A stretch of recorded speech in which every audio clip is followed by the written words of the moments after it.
Madam Chairperson and honorable members, it's important to stress that the Israeli-Palestinian conflict can only be solved through the establishment of two states, Palestine and Israel, living side by side in peace. The Palestinian state should be created along the lines of the 1967 border with East Jerusalem as its capital and in line with standing multiple UN resolutions. For this two-state solution to materialize, a peace process initiated by the United Nations needs to commence urgently. The world must reject the Bantustan-type balkanization that has increased bitterness and hatred. We must reinforce all efforts aimed at creating two states. The collective punishment that Israel is exacting on all Palestinian people is an affront that has gone on for too long. The world has expressed horror at these affronts, but has not acted effectively to save Palestinian lives. Even here in our own country, there are many who choose to turn a blind eye to these atrocities. Our country was among more than 2/3 of the member states of the United Nations that called for an immediate ceasefire in the General Assembly. This decision of the General Assembly has been ignored. It is impossible for us to continue to proclaim the importance of international law and the importance of the UN Charter for some situations and not for others, as if the rule of law only applies to a select few. It's important that we should be clear on facts. Israel is an occupying power.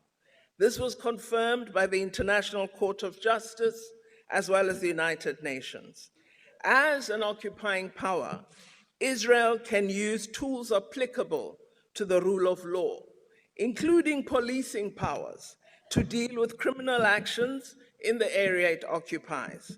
An occupying state cannot exercise control over territory it occupies and simultaneously attack that territory on the claim that it is foreign and poses an exogenous national security threat. The notion of Israel's right to defend itself through military means has been used erroneously in international law by many and deliberately by others to justify the unlawful use of force by Israel on the people of Palestine in Gaza and the West Bank. We recall that in 1994, a genocide occurred on the African continent, with much of the whole world watching as innocent people were massacred. During the Second World War, innocent people were massacred and placed under siege. In response, at the end of the war, an international system was created, including the establishment of the United Nations.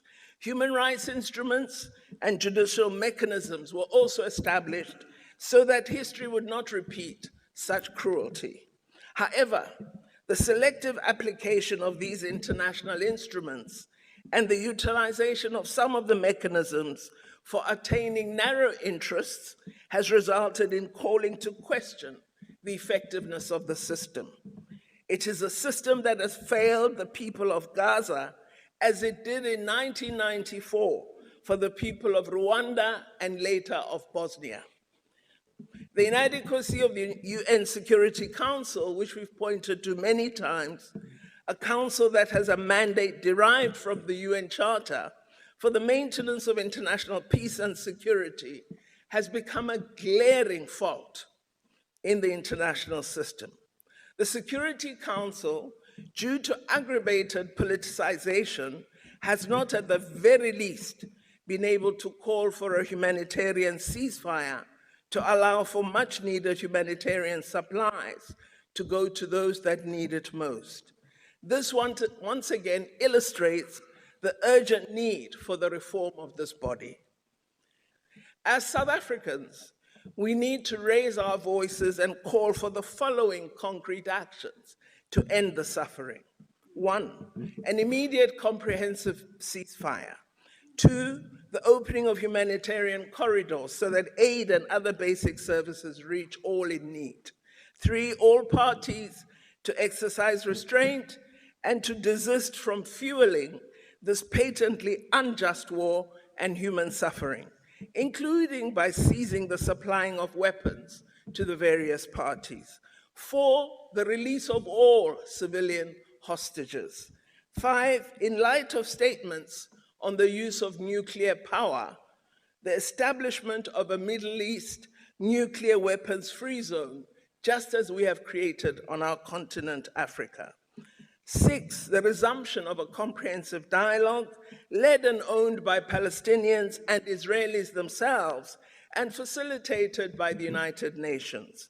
And 7th, the deployment of a UN rapid deployment force in Palestine mandated to monitor the implementation of a ceasefire, cessation of hostilities, and most importantly, to protect civilians.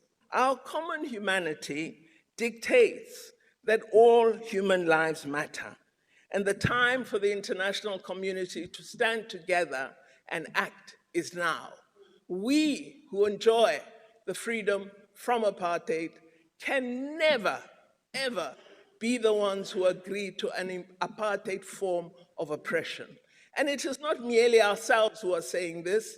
It is international organizations that have done research on torture, imprisonment, killing, and who previously, when reporting on other matters, are regarded as credible, but when it comes to Israel, their reports are not accepted. Insults are the last refuge of a scoundrel.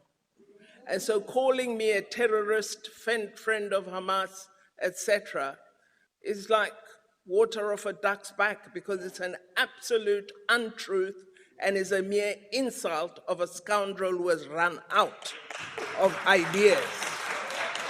It has been clear in all our contributions that we support a two-state solution. This means we believe Israel has the right to exist as a state alongside a state of Palestine. This has been the long-standing view of the African National Congress before anyone expressed a view on Palestine, and so don't come here and attempt to claim any knowledge. Attempts to cast aspersions will not cause us to fail to speak for the oppressed, wherever they may be. The atrocities we've reported upon in this debate are real, and they're acknowledged by millions. We believe all human beings enjoy the right to exist in freedom, enjoying justice and humanity. And that is the message that has to come out of this House. We've never sought retribution. I have the story of my grandfather died of a broken heart. He was a tailor, and he had worked very hard, his fingers down to the skin, to make enough money to buy a house in Durban. And they got that house, my grandfather and my grandmother. 2 years after they got it, the area was declared a white area. They lost that house without compensation, and he essentially died of a broken heart. I have no retribution, because today I'm part of seeking to build a better South Africa. And our role must be to seek to build a better world. That benefit we enjoy of human rights, of a fantastic constitution, of having institutions that are democratic and work for all of us, that privilege is not just for us. It must be for everyone. And in any debate we have, if we are true to ourselves, if we are true to our history, if we are true to what we've achieved, we will stand up and say, what is being done to the people of Palestine is wrong, is intolerable, and we will not pretend to accept it. I thank you, Chairperson. I'm a king, yes, I'm a king, I think I'm a king,